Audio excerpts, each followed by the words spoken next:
Welcome to the Sobriety Diaries, friends. My name is Nate. I am a grateful recovering alcoholic 6 years from my last drink. My sobriety is such a huge part of who I am. I decided that I needed to help others find their voice and share their journey too. The Sobriety Diaries is a video podcast where we share powerful stories of recovery told by those who live them.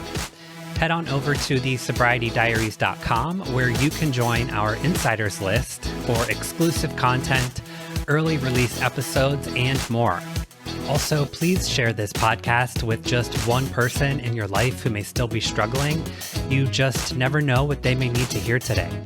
Recovery is possible. Happy Sober Day, friends. Thank you so much for downloading today's episode and spending part of your day with me here on the Sobriety Diaries. Today is such a fun episode, and since recording actually has turned into much more. Today I'm talking to Chelsea Rose Fitzy. You know her from TikTok and Instagram, from the Lobster Clam Lighthouse Santee Shisha, the Lobster Clam Lighthouse Santee Shish, the Lobster Clam Lighthouse Santee. You know her from the Lobster Clam Lighthouse Shanty Sea Shack. Wow. Yes, that's it. She plays all of our favorite characters from the restaurant business and is 5 years sober. And we have a pretty deep but funny conversation about the ebbs and flows of recovery, where we each are in our sobriety journey and our tools that we can pull from our toolbox and use at different points in our sobriety. And I think that's something important to remember, that our recovery journeys are not linear. They ebb and they flow, and we use different tools and tactics at different times in our recovery. And that is a huge part of our conversation today. So this actually is part one of my time with Chelsea, and part two will be coming to you very soon. We have decided to record more things together, so stay tuned for that. Super exciting. She's such a great person and has so much to offer. So let's open the diary on Lynn, Charlie, Rachel, and of course, Chelsea. I'm here with my new friend, Chelsea. Chelsea, thank you so much for making time and agreeing to share your story on the Sobriety Diaries. I'm so excited to chat. I'm so happy to be here. I've never done anything like this. Oh my gosh. Well, I'm super happy to be your first podcast, if that's what you're telling me. That's what I'm telling you. That's what I'm telling you. We share my favorite murder in common, and we share some other things in common. So Murderinos. Murderinos. That's right. Well, I usually like to start our chat by inviting you to share, when was your last drink or drug, and why was it that day in particular?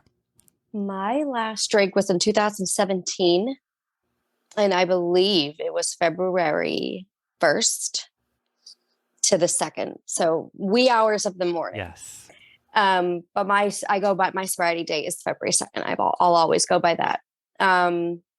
Why was it my last drink? I was headed to detox, and I don't know if this is relatable. I'm pretty sure it is, but on my way to detox, I really liked to just get that last, this was my 4th time going, or my 3rd time. I knew the drill, and I figured it wasn't going to be my last. And I don't know. I at that point, honestly, when it comes to where I was at in my alcoholism, I had to drink, like physically. Yes. I would get sick. That's why I was going to detox, obviously. I don't have to say that. But so in my mind, I used that as an excuse. So I would drink to excess. So that's the last time I drank. I was drinking I thought it was the last time I was going to drink for a forever set amount of time. Right. I totally relate to that. And you mentioned that you had been there maybe a time or two prior to that. What do you think was it about this time that stuck, or why were you back a third time, I guess, and what made it different about this time? Lots. There's a lot to unpack in that question. Good. I might talk for a little while. Yeah. Yes. So why was it the last time I drank? Fear. I was never afraid of alcohol until that, not even that night. It was actually 4 days later. Fear kept me sober long enough to see results. It was my third time back because I had gone many other times with genuine hopes to stay stopped, but I never changed anything when I came back. I would come back from detox to the same home, to the same relationship, to the same friends, to the same job. I would go to bars drinking, like Sprite or Coke, and I would be doing all the same things, smoking cigarettes, being around people drinking the way I drank. And no wonder that I picked up. Even deeper than that, the reason why it was the third time I was trying to get sober was because I was never sober long enough to see what was going on mentally. And there's so many things that contributed to my alcoholism, but the main theme is that I never used alcohol or drugs as a recreational fun tool. I used it from the first time I drank to the last night in my dad's basement. It was the exact same thing. 14-year-old me and 26, 7-year-old me was the same thing. I was drinking alone. Wasn't going to detox when I was 14, but I was drinking alone, and I was drinking because I was really depressed and sad, and something happened where I couldn't emotionally handle it. That's what was going on emotionally. Like, I drank to get rid of a feeling. I drank to get rid of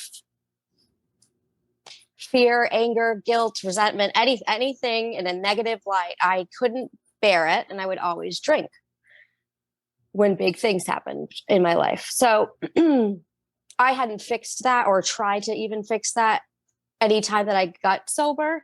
So of course, when anything would happen, so I'd be sober for a week or two, and then something would happen that I couldn't possibly handle sober, and I would pick up because I had absolutely zero idea how to be sober. It had been so long since I had done anything sober. I hadn't even brushed my teeth sober in 5 years. Or probably brushed my teeth at all. So there are many reasons why it was a fail. One of my last ditch effort on many failed attempts to get sober, and those are them. So you said something that my sponsor and I talked about not long ago, and it is this cycle that we can create of sort of almost getting to the point where we start to realize benefits of not drinking, and almost getting to the point where the quote, the miracle happens, which we hear in the room sometimes, but bailing last minute, or bailing because, in your words, something big happens that we couldn't possibly, deal with sober. And it starts the cycle all over again, right? We bail right before we see any progress, or we bail before we see any of the positives that start to happen, whether it's with our body, with our mind, that fog starts to lift. I think is a common story to be told, that we bail on sort of the ride, right before some of the good stuff starts to happen. And I think that's why we see so many people relapse and come in and out of the rooms. Yes. It's also just as common to see that not happen. I don't understand people, not in a negative light at all. I just don't understand the people who stopped and stayed stopped. And it doesn't make sense because I did eventually. But these people some of these people out there, they've stopped on their first try. That's just not my story. And then also what could be my story is I could relapse. It could be that there's something I couldn't possibly handle in sobriety, and I go out. It's like, I have to just keep such vigilant. Like, it was I have to just, I don't know. I try to keep my mind so open to the possibility that this this is like an ongoing thing for the rest of my life. And it is mine and only mine. And I really try hard not to like compare myself, but it's hard because this did take me 3 tries. So it scares me that I think that's like almost part of my fear of staying sober is like, I've relapsed 3 times already. Who's like, I have to be careful. Yeah. So fear plays a big role for me, fear of relapse. And I'm not ashamed of that because I know that it's like everything is temporary. My alcoholism for right now was temporary. Yeah. So this feeling it must go. It's going to, but for whatever reason, I'm still very much afraid of alcohol and alcoholism and relapse. And it's so interesting because I guess technically am one of those people who got it on the first try. I went to inpatient treatment. I went to rehab and did 6 weeks, and I came out, and by some grace of God or whatever being is watching over me, that was 6.5 years ago. But to your point, relapse may be part of my story. I work every day my hardest to make sure that it's not. And, right. But it hasn't been yet, thank God, right. but who's to say that it isn't? So I too keep that fear. And I hope that like, it doesn't consume my life by any means, but I want to sort of always feel that because that has been part of what has kept me sober, to be honest. And I was talking to my friend earlier. It's funny you mentioned radio. She works in radio too. She's on a morning show here in town, and they were playing clips of the Johnny Depp trial. And there was a clip of him, and it was like 7 a.m, and he was wasted and chugging a bottle of wine, and we were both wine drinkers. And it was like, it just brought me back to this place, and it turned my stomach. And I always want to feel that way when I see someone who's like drinking in the morning or see a story about someone who's wasted and gets in a fight. I want to keep that feeling of disgust, thinking back of the, of myself being in that position, just the same as like, I want to keep that bit of fear. My therapist used to say, I used to have a problem in early sobriety. I was really, really proud of myself, but I was kind of ashamed of my behavior on how proud I was. So like, I would like basically be like, nice to meet you. My name's Chelsea. I'm sober. Like they'd be like, oh, cool. And I'd be like, no, but you don't get it. Like I was really bad. Didn't you ever see me? Like you had to have seen me around town. Like I was telling the mailman, I would tell the flowers. I would tell the box of cereal. I don't care if you had a heartbeat. I would tell you that I was sober. And she's like, Chelsea, one day you will be at a place where sobriety is part of you and not who you are. But right now it's who you are. And that's okay. Like you don't have to be embarrassed that you're very vocal about it. And I was like, I tell everyone, like I told my dentist, like I was just like, it was just like, so that pink cloud, right? Yeah. And I told her, I said, there will never be a day where I don't talk like this. And it's been 5 years, and pregnancy and having that baby, I forgot I was sober for weeks at a time. Like I would forget everything. I'd wake up and be like, oh my God, am I still sober? Because I would forget like that I'm supposed to be on this path of sobriety. And I'd be like half awake, like middle of the night, like breastfeeding, like, oh wait, oh my gosh, I'm sober. I'm 3 years sober. Like, okay, you're still sober. Okay, it's okay. Like, it's like life does happen eventually. In like any other trauma or tragedy in your life, like life moves on. It helps you heal. Time heals. And it is a part of me now. It's not who I am anymore, just at 5 years. Yeah. But the fear, that part has not like changed. Because Right. when I do think of it, I'm still really like, oof, that was some scary stuff. That was some hard shit I went through. Like that was really abnormally horrible. Yes. And I don't want to be back in that space. I listened to some of these. Have you ever heard of the Share podcast? Yes. Okay. So O is the host. Yeah. When I first got sober, I had to find something to and I did this subconsciously, right? I didn't plan this. I talk about it now like I planned this. Like I had to find no. Yeah. I literally it was a survival instinct. I honestly think because I would get in my car after work. I would go home, shower, get dressed, go back in my car, head to toe, like I'm going out. Okay, Nate, like heels, Yes. rings, glass, like the whole thing. And I would drive around this small island for 4 hours listening to that podcast. Wow. That's it. And then I would go to the 8 o'clock meeting. And I had to fill that time Yeah. with when I would be out, plastered, Right. even or home, plastered. Didn't matter where I was, the beach, home, the Plastered box, in general. just drunk, Yeah. inebriated, blackout drunk by like 8 o'clock always. So it didn't dawn on me until, months in when I started. I got a buddy. One of my best friends got sober 41 days after I did. And I started picking him up and bringing him with me. Love it. I'm like, we're going to. Yeah. He's like, how can you drive for 3 hours? I grew up on this island. It's only 15 miles. I was like, we're doing it. I would just drive in circles. That's amazing. Yeah, I always like to ask moms too. Like there's the parents who drank prior to and got sober after being a parent, and then there are moms who get sober before kids come around and can't imagine being in that state or doing the shit that we did in our addiction and being a parent as well. Can you imagine going through what you have in the last 2 years as a mom and still being a slave to the bottle as well? This is fun for me to answer every time somebody asks that, because there was no way I was having a baby. I was dating women.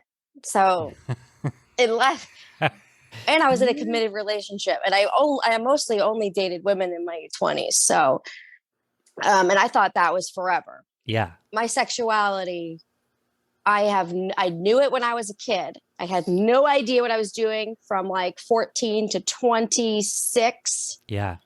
And then I got married to a man, and that surprised me.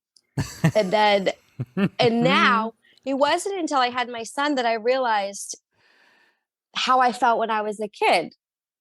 And I looked it up online, and there's a definition for it. Of course there is. It's 2022. Right.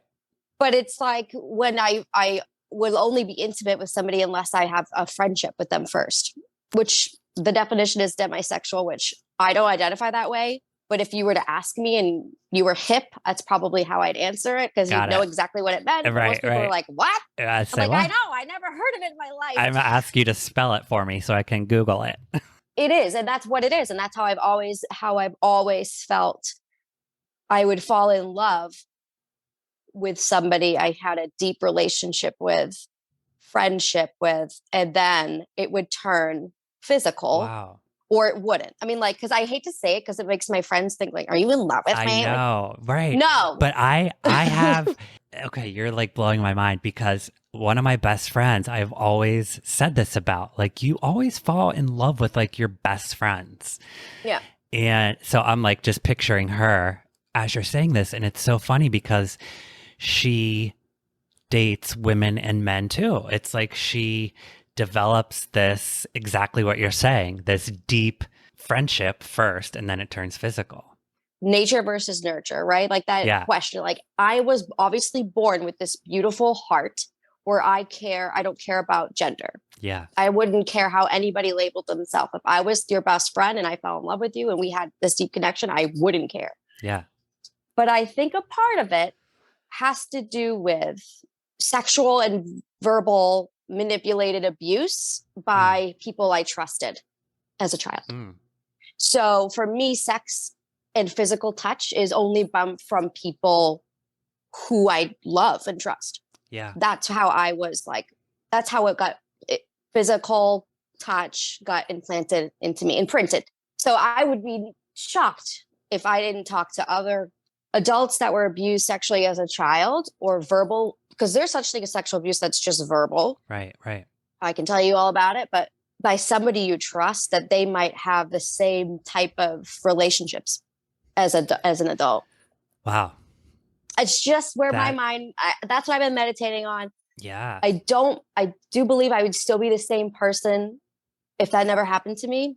But the part where I fall in love deeply with people, or the part where I'm like not intimate unless I really trust you, that part's really hard for me to be like, was I really born that way? Because like one night stands are fun, like so I've heard, but I can't do it. Yeah. I can't. Yeah, that's a good point. It's like hard to look back on the behaviors that were okay to us then, right? Yeah. When really it wasn't us or the standards. Looking back at shit like that's tough, right? So horrible. Yeah. It's because it was never, and like, I don't know about you, but for me, there was always this like tiny little Chelsea, just like, oh, why did you do that? Yeah. That was really not who you are. Yeah. Like that little voice, like never ever left, especially not going to AA and then relapsing. Yes. That kicks you in the teeth. It sure does. Because you know all this stuff about yourself because you're like, I'm alcoholic. Right. Here's all this stuff that's so secret and horrible. Never mind. I'm going to go back out. And then I had to sit there and drink all over again. But now knowing all these things, and I did that 3 times. I want to ask you about kind of going off what you just said, because I've heard more recently, 20, 30, 40 years ago, I think AA was kind of like the only way, right?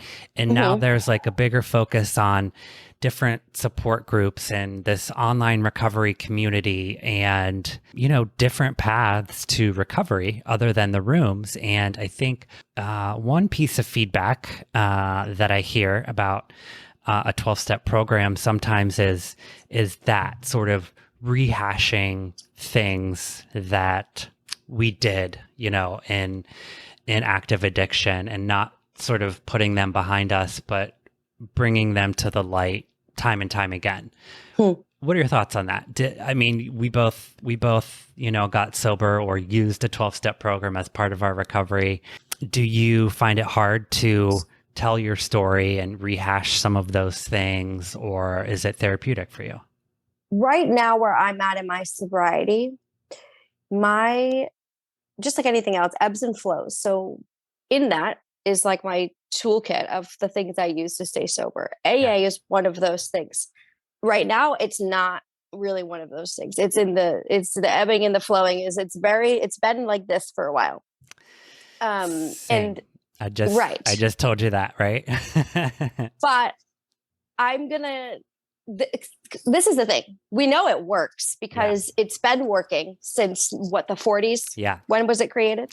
1936, maybe? Yeah. 40. You're better than me. Yeah. Okay. We know it works. Yeah. It hasn't really changed. The way I see things, that you can help things that are, even though they're not broke, and fix them to make them better because they're out of date. Yes. I feel like the way it is right now saved my life. So we know it works. It's probably never going to change, and that's okay. But I'm changing. So for me, I get little like buzzes in my ear of uncomfortableness now at certain words, because I feel like I'm part of that ascension that's like happening right now, where everybody's kind of waking up. Not everybody, but most of the people that I surround myself with spiritually are just kind of awakening to like this is all bigger than it seems, and there's more to life, and I could go on and on. Yeah. So, and with that whole vibe that I'm riding right now, I'm realizing that I don't want to be in a space like I used to want to be, where I need to relive that over and over again every day. Yeah. I do that enough already. I do think it works. Because it did. I cannot say that enough. We know it does. There's proof it does. Right. I'm sober. Yes. But I've changed.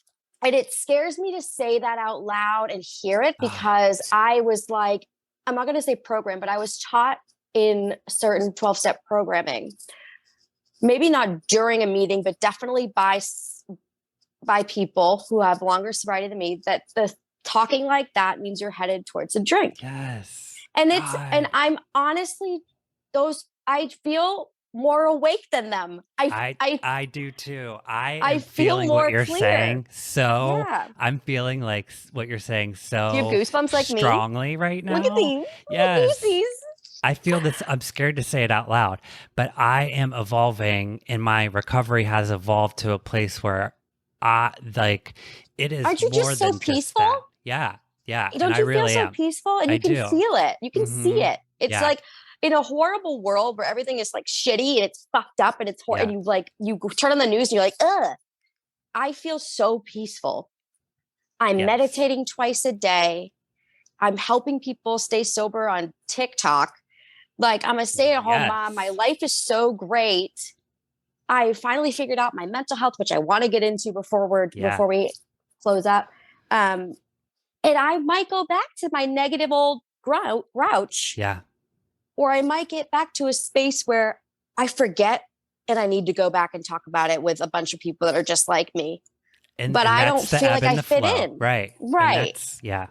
But I right love that. now, it's just not where I'm at.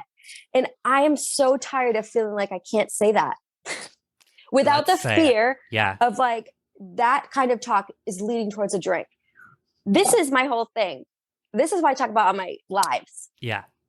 I love to preach is sobriety shouldn't it this is my opinion. I get so worked up about it.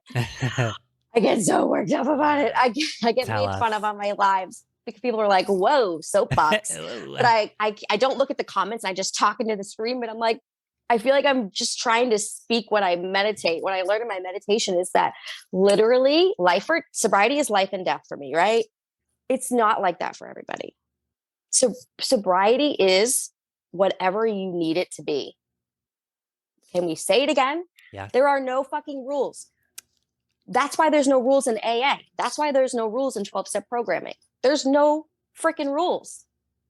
So why does that apply to how you stay sober? It doesn't. So if I tell you I'm sober, but on Easter I do crack, then I'm sober, but not on Easter. But that's Easter. My sobriety. Right. And I respect my sobriety so much. I have to morally do the same for others. So that's a great point. Yeah, there's so much like judging other people's path and other people's story and other people's version of recovery. Or I don't care. Yeah, I don't either. And it was a Good switch. for you. I'm happy. It was a switch because I used to. When my dad got sober, my dad is 8 years sober. He fell. He owns his own construction business. He falls a lot. He's very clumsy. He fell almost to his death. He survived because he's Tom and he's going to survive a fall. He falls a lot. But in the hospital, he was going, I'm sober. You can't give me Vicodin. You can't give me Valium. You can't give me Oxy. You can't give me, he's telling him, you can't. He's like, Tom, your back is broken. Wow. You almost got paralyzed. He's like, Tylenol. So he never got them. Holy he did shit. Tylenol and Motrin. What? But now he's like 3 years sober at this time. So now he starts smoking marijuana for the pain. Yeah. And he calls himself sober. And for years, I would berate him, talk to him about meetings, try to get him to go to them, which is against the rules because there's no rules. Sat my stepmom down and tried to convince him to stop because he's ruining his life. He's replacing one drug for the other. When my son was born and I started feeling this like awakening and this like burst, I can't explain it, but my soul burst open and I have empathy. And I don't care about anybody else's business but my own. Yeah. That's what my son in like 2020 did to me. So and now when people ask me, I'm like, my dad's fucking sober 8 years. Can you believe that? Because that's how he identifies himself. Yeah. Yeah. He could have taken those pills. Right. He didn't. And now he's still sober and he's on this great path because he's not ruining his life with the marijuana. Right. And I think the intention behind it says a lot too. And he's not sick. Right. He used to be so sick. Yeah. That's why I say it's like, how could you possibly think someone's going towards a drink if they're not doing what they always do? Why would you want to keep doing what you always do? I want to grow. Yes. I want to evolve. I like to learn new things. I meditate. I Fuck. can't sit like I know, I do twice a too. day. That's the only time that I can sit still too. It's hilarious. Yeah. Well, um, let's touch on mental health and how it plays yeah. into our I want to talk recovery. about that. Yes. Yeah, did you, I Hmm. think mental health is sometimes goes hand in hand with addiction. So I wanted to kind of get your thoughts on that as well. I just started seeing this brand new therapist. I used to have this other therapist. She was great. First 4.5 years of sobriety, I had her from day one. Mm. When I came back from detox that last time. So it was a huge, but like I said, I was going through this change. So I needed a new therapist because I needed a more spiritual one. Mm. So she's super spiritual. And I got a psychiatrist because my therapist gave me that kind of the push I needed, because I am so afraid of being medicated in sobriety. Mm. I am so, so, so afraid of being medicated in sobriety. And I'm not sure if it's because of things I hear, people's like opinions, I'm saying. Yeah. Like the sober people that have a lot more years than me don't talk about mental health in a way of pharmaceutical, right? Right. It's not talked about. So we'll backtrack to my past. I was diagnosed with ADHD when I was 7. I had a verbally abusive stepfather. That's how I remember the relationship. As an adolescent, young 7-year-old, I remember feeling abused verbally. I was very afraid of this man. And he did not like who I was. And the diagnosis of the ADHD felt very like I knew what was going on. I knew that was different. I got pulled out of the classroom. I got tested at my pediatrics office. I remember getting tested for this. Yeah. I remember thinking in my head about answering her, like the test they give you. Yeah. Like going over the answers in my head while she's asking me and then not remembering, then not listening to her. So obviously I have ADHD. So like I had during it. And like during the test, I was like reading her lips, like, okay, I know all the answers to these questions. So what am I going to tell her that I know all these answers? She's like, so? And I'm like, oh, wait, what? Like, I so hyper focused. I definitely had it. In regards to my sobriety now, because of my past,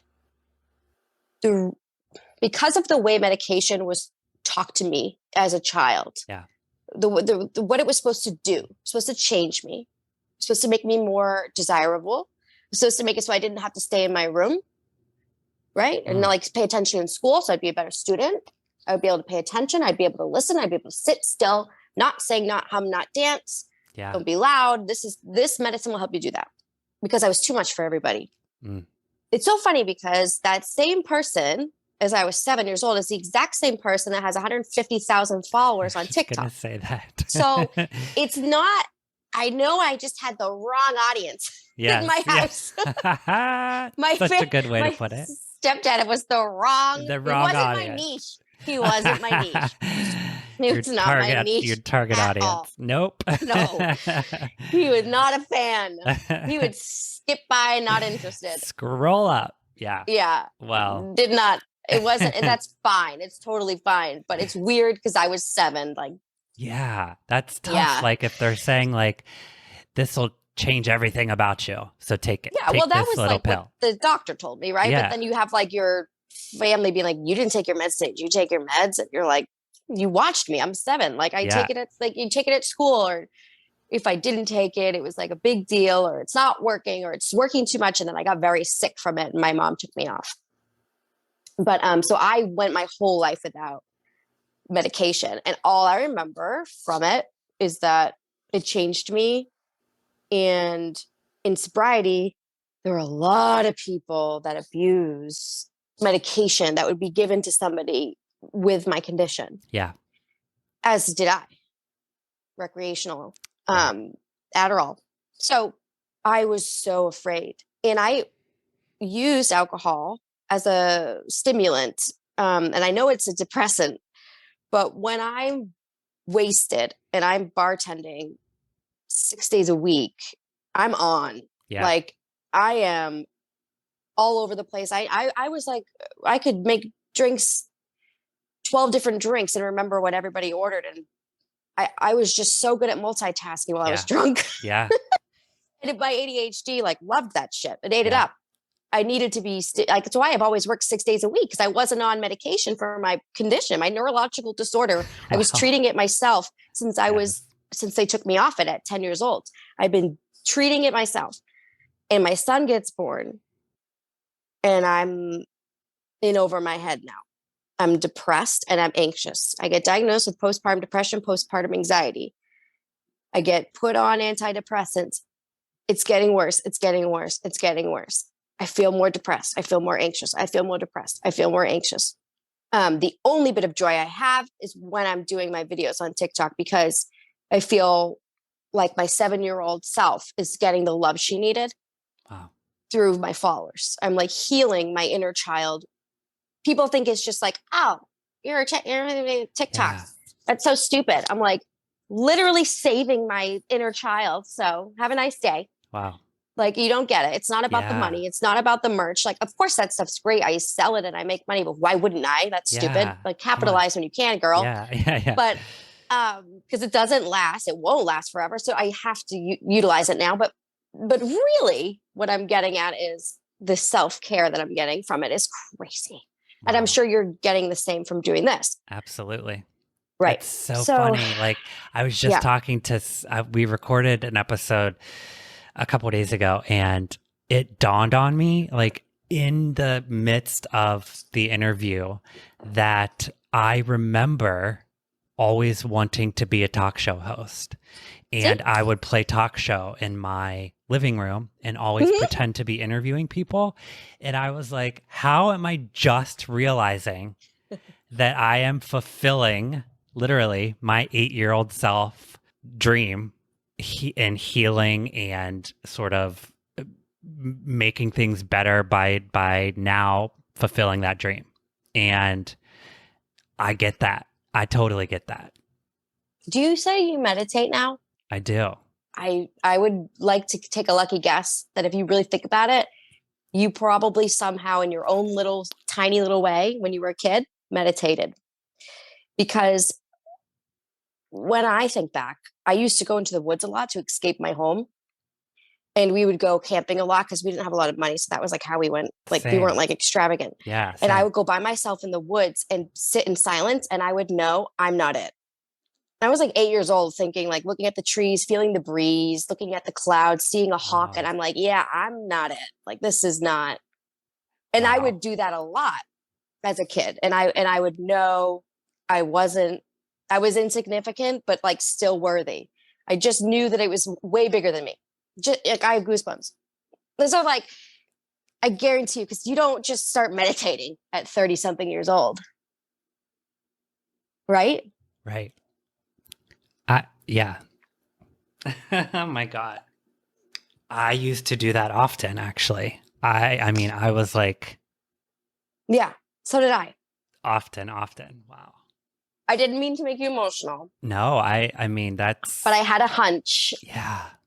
Kind of speechless about that. Yeah. But for sure. I mean, those were like, I would have like the little moments.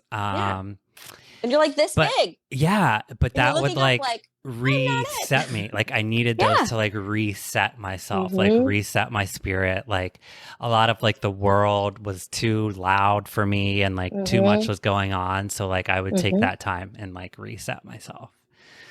Guarantee you. I knew it. Yeah. I knew it.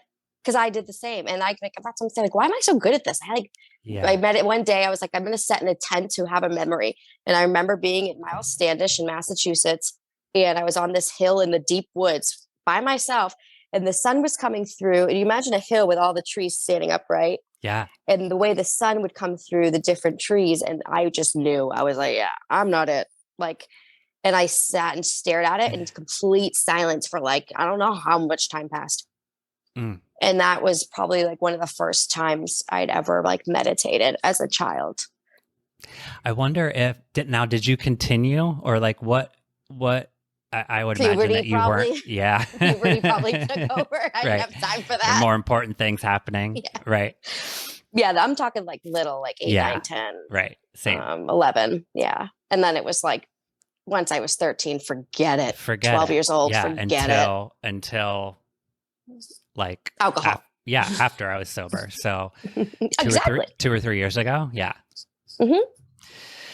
Goodness. Where would we be if we had continued meditation for the last 30 years?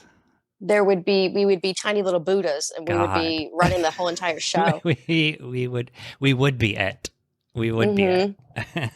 Exactly. I would be getting paid a lot of money for this interview if that's the case. So I was going to say, you asked me, I wanted to get back to the mental health thing. So I was, I'm suffering. Depression and anxiety was a side effect of undiagnosed, untreated ADHD. So I didn't have postpartum depression. I didn't have postpartum anxiety. It was anxiety and depression because my life is unmanageable. I felt drunk. No, I didn't feel drunk. I felt like I was still drinking because of the way my life was in array. And what happens is, what I've learned from talking to psychiatrists, is that a lot of times women have children or caregivers, and mental health issues that you have been managing without medication or without a therapy or without help from any outside source, meditation or whatever, especially if you're not drinking or using drugs, become more present, and they're more in the forefront because all of your mental energy goes to this child, right? And I'm nursing. So like I don't have time away. Sucking the life out of you. Yeah. And so I couldn't manage my life anymore. It was at the point where I was like, I am going against my own beliefs about sobriety, but are they even my own beliefs? Yeah, that too. And I'm going to talk up to a doctor about my ADHD because I think I have that. I was diagnosed when I was 7. I was on medication. Like they took it away, and I literally got an I in a lot of my classes in school.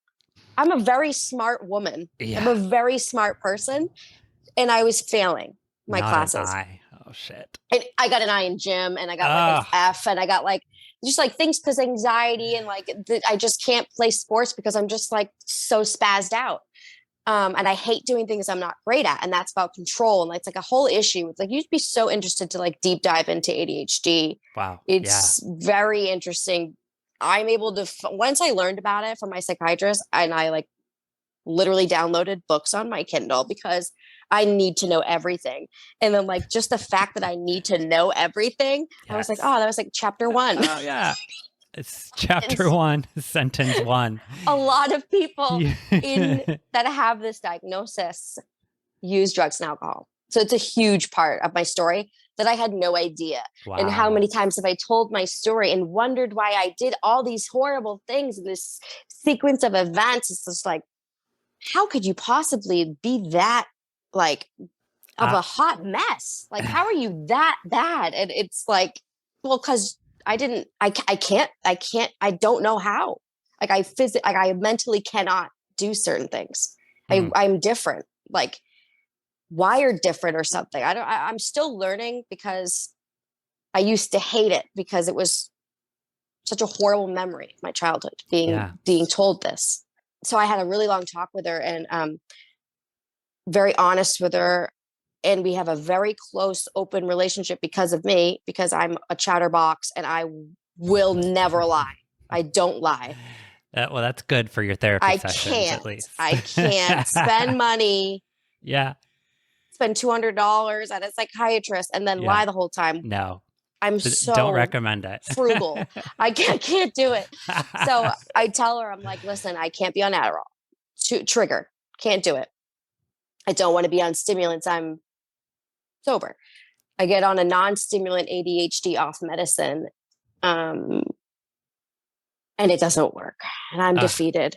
And I'm like, okay, back to drawing board. She goes, well, I also suffer from an eating disorder, which we should just have a part 2, apparently, at this point. Yes, part 2. And but this certain medication helps with eating disorders, and it helps with it. It's an ADHD. It's a stimulant, but it's very popular for people who are in recovery because of the way it's designed. It's extremely, we're addicts, we'll find a way, but it's very hard to abuse.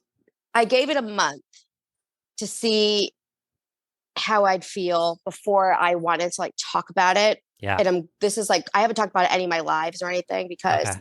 I hate that I'm on medicine. I'm still in this space. I cannot believe this is how people live their life. That's how I feel. I never got jittery or euphoric or hyper. It sounded like somebody shut the running water off in the back of my mind. I can honestly tell you, this is the happiest I've ever been in my entire life, and not 1 ounce of me feels high or drunk, or it's not euphoric. It's not jittery. It's not like when I thought Adderall does, or it's not Adderall, but I'm just a normal fucking person. Like an amazing revelation. Right. But I will talk for hours on the phone with my therapist today, like I did. My poor Stacy, shout out to Stacy. About how Stace McGase, about how I'm trying to convince her that I shouldn't be on this path. Right.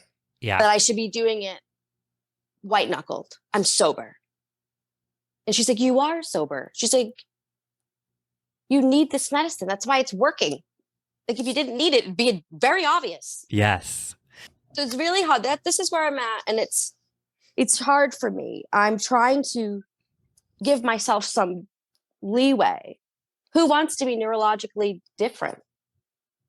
Like I'm already a sober person. Like, ugh. And now I got to add this onto it. Like, but also who wants to not live their life, in your words, the happiest that you've ever been? Driving. I don't almost crash every 5 seconds. I'm actually paying attention to the road. Yes. It's like all these little things that I'm like, wow, adding alcohol was a really bad idea. Like I thought I was a superwoman on alcohol and like I could like really manage my life and just like multitasking. And I think really what it was guilt of being drunk while doing tasks, just like trying to overcompensate. Yes. Because it doesn't make any sense that would make me better when the complete opposite spectrum of a substance is what I needed. Right. Right. Maybe this will be the start of your next phase where you can not hold on to that fear to stay sober, but you can now embrace like the happy and like the joy. I correlate that of being... with being drunk. That's wow. for yeah, it's so hard. I talked about it all day with Stace. Wow. Me being this happy is like wasted, Chelsea. Like, yeah. Damn. And so for 5 years in sobriety, I guess I have not been my happy-go-lucky self. And I had no idea. It was because I was like, I couldn't manage my life. I was miserable. Yeah. I cannot explain it. And I told my psychiatrist that. She goes, yeah. Yeah. She's like, I think you might want to take this medicine. Stacy might have to be a patron at the restaurant. Stace. She's just like, she'd walk in like this. She's the opposite of me. Stace. Lynn would like, oh my God. You're in the wrong space. Because you know there's a yoga studio across the street from the Lobster Clam Lighthouse Shanty Sea Shack. I did not. Mm-hmm. Oh and the 222-2222, whatever episode it is, Lynn's yelling at somebody for parking in her parking lot because they're using her parking lot for the yoga studio. Oh my God. Is there a better transition to touch on TikTok than that? How did this start? Well, I know how it started because I worked in the restaurant business for fucking ever as well. And I've seen every one of those people. Let's talk about the shanty. How it started in my mind of like planning was the app came out and I said, this is it. Okay. This is the app. Because I was trying to make it on Snapchat, which unless you know people, it's like hard to like be like, follow me on Snapchat, follow me on Snapchat. My husband and I had this like 2 characters that we would do all the time. And like the town and like our friends kind of knew and like would see our Snapchats and people would like share them or save them and whatever. They were hilarious. Oh, I love it. They were just we were buffoons. We were drunk. It was back when we were friends and just drinking. So that wasn't it. It didn't happen. Nothing happened. I'm like, that was dumb. And then this app came out. I'm like, this is the one because I've been doing this since I was a kid. But you had the VHS set up. Yes. And I would play, like you were saying, a segment actually I want to do is going to be recreating old videos, which you should do that too. That's so much fun. I thought about that. Yeah. I decided it was going to work out for me on TikTok. Got it. I didn't care if it was 500 followers or 2 followers. I was going to make somebody laugh on this app. I saw the editing part of it. And I was like, oh, I got this. This is exactly what I've been waiting for. And so it took me a while till I made a video after my son was born, maybe about 6 months, 7 months. And then I started. And at first it was just, I was trying anything, trying to find what people were going to gravitate towards. Yeah. And then I was meditating and I said, it's restaurants. Like I came out of the meditation. I ran downstairs. My sister was visiting and I'm like, I need a name. I need a name that's really long and really New England. Really, like, she's like, what? I'm like, a restaurant. I need a restaurant name that's really long, like 6 names. And I'm like, lobster clam. And she's like, lighthouse. And I'm like, shanty. She's like, shanty sea shack. And so I go, hold my phone, come upstairs, follow me. And she's like, what? And she's like half asleep. I'm like, give me those sunglasses, give me the coloring book. And thus the first viral video. The coloring book. And I never cleaned my house. I never put on makeup. That's the whole point is like, I'm 100% my little 7-year-old self trying to make you laugh. Yes. And just not getting yelled at for it. And actually some people don't like it. And finding your target audience and your niche. Things happen really organically for me. Yeah. If I get a feeling or an idea or I see something, I know it's going to work. I don't like try it out and maybe that will work. I saw my mom's glasses. I go, I need all of the ones you have. She goes, what? I'm like, those pointy ones. Give me them all. Put them on. And Lynn was born like in that moment. Yes. And like, I'm like, oh wait, I got to go grab my Cape Cod sweatshirt. I put it on and it was like, okay. At first I think I did one Lynn video with a Nantucket sweatshirt. I was like, that's not it. That's too bougie. Lynn, she smokes. Like she's Cape Cod. And then that's when it like all started with the bun. And when did you start to introduce, the sobriety and doing your sobriety lives and stuff?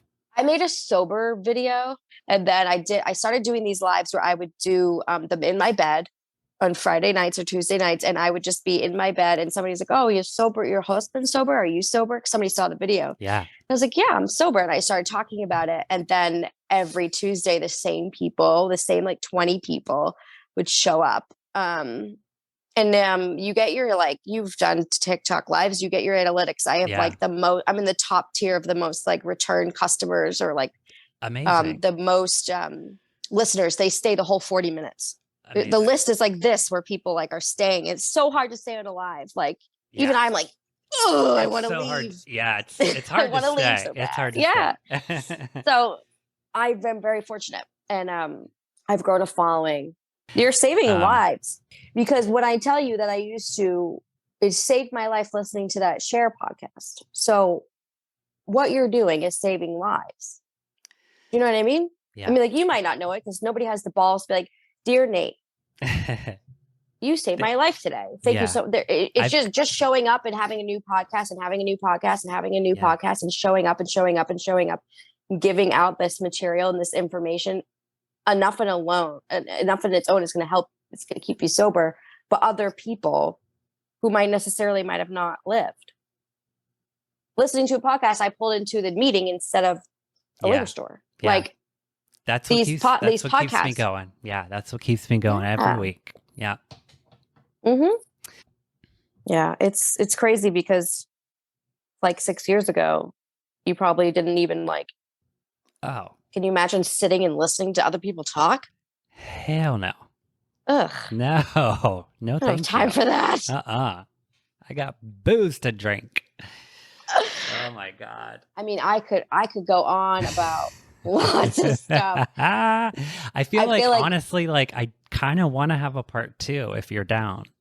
I am down. I feel like you and I could really get into. Yeah, let's go deeper on some stuff. Sobriety is like so insignificant in sobriety. Do you know? Does that make sense? Yeah. Oh yeah, yeah. It's like not really what it's about. It's totally not what it's about. It's such like the not like drinking is like chapter 1. Not even. Drink. It's like what's that thing in the beginning? The pre table of contents. Yeah. The prequel. The Introduction? The introduction. Don't drink. All right, drink. now let's really talk about it. Right. Thanks so much for listening today, friends. Hopefully you heard something that resonates with you. And if we help just one person, our job is done. Make sure you check out today's show notes for all of the information on today's episode and how to connect with our guest. You can find all things podcast related and subscribe to our show at thesobrietydiaries.com, youtube.com/Nate Kelly, where we upload today's video podcast, and on Instagram at the Sobriety Diaries Pod. Check back every Wednesday for new episodes with new stories to tell. But until then, try your best not to drink and be good to yourself. Bye, friends.